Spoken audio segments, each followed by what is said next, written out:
Hello ನಮಸ್ಕಾರ, big ಬುಲೆಟಿನ್ಗೆ ಸ್ವಾಗತ. ನಾನು ರಂಗನಾಥನ ಜೊತೆ ಇದ್ದರೆ ದಿವ್ಯ ಜ್ಯೋತಿ. ಮಳೆ ಬಂದು ಹೋದ ಮೇಲೆ ಹನಿಗಳು ಬೀಳ್ತಾ ಇರುತ್ತವೆ ಮರದಿಂದ. ನಿನ್ನೆ ಮೋದಿಯವರ ಭಾಷಣದ ನಂತರ ಆಗಿರೋದು ಅದೇ ಅಂತ ಕಾಣುತ್ತೆ.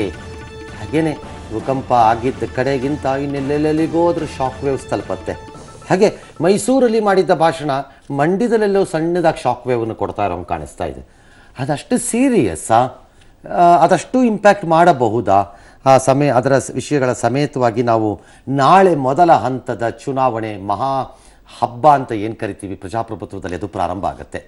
ನಾಳೆಯಿಂದ 1 ತಿಂಗಳು ಚಿಲ್ಲರೆ ಕಾಲ, ದೀರ್ಘಕಾಲ ನಡೆಯೋ ಈ ಹಬ್ಬ ಅದು ನಾಳೆಯಿಂದ ಆರಂಭ ಬೇರೆ ಬೇರೆ ರಾಜ್ಯಗಳಲ್ಲಿ. ಆ ವಿವರಗಳನ್ನು ಕೊಡ್ತೀವಿ. ಬಿಗ್ ಬುಲೆಟಿನ್ಗೆ ಸ್ವಾಗತ. ಮೊದಲು ಟಾಪ್ ಸ್ಟೋರೀಸ್. ಮಂಡ್ಯದಲ್ಲಿ ಮೋದಿ ಬೆಂಬಲ ತಂತು ಕ್ಷಿಪ್ರ ಕ್ರಾಂತಿ. ಬಿಜೆಪಿ ಬ್ರಾಂಡ್ ಸುಮಲತಾಗೆ ವೋಟ್ ಹಾಕಲ್ಲ ಅಂತಾರೆ ಜನ. ಡ್ಯಾಮೇಜ್ ಕಂಟ್ರೋಲ್ಗೆ ಸುಮಲತಾ ಟೀಮ್ ಪ್ರಯತ್ನ. ಮಂಡ್ಯದಲ್ಲಿ ಸಡನ್ ಆಗಿ ತೇಲಿ ಬಂತು ವಿಷ್ಣುವರ್ಧನ್ ಹೆಸರು. ನಿಖಿಲ್ ಮೇಲೆ ನಿಂತಿದೆಯಾ ಮೈತ್ರಿ ಸರ್ಕಾರದ ಭವಿಷ್ಯ? ಸುಮಲತಾ ನಿಖಿಲ್ ಮಧ್ಯೆ ಅಭಿವೃದ್ಧಿ ಚಾಲೆಂಜ್. ನಾಳೆ ಮೊದಲ ಹಂತದಲ್ಲಿ 20 ರಾಜ್ಯಗಳ 91 ಕ್ಷೇತ್ರಗಳಲ್ಲಿ ವೋಟಿಂಗ್. ಅಸೆಂಬ್ಲಿಗೆ ಪ್ರಾದೇಶಿಕ ಪಕ್ಷಗಳ ತ್ರಿಕೋನ ಸ್ಪರ್ಧೆ. ತುಮಕೂರಲ್ಲಿ ಗೌಡರ ಪರ ಸಿದ್ದರಾಮಯ್ಯ ಪ್ರಚಾರ. ಓಟಿಗಾಗಿ ಎಂಟಿಬಿ ನಾಗರಾಜ್ ವಿಶ್ವನಾಥ್ ಡ್ಯಾನ್ಸ್. ಬಳ್ಳಾರಿ, ಚಿಕ್ಕೋಡಿ, ದಾವಣಗೆರೆಯಲ್ಲಿ ಐಟಿ ರೈಡ್.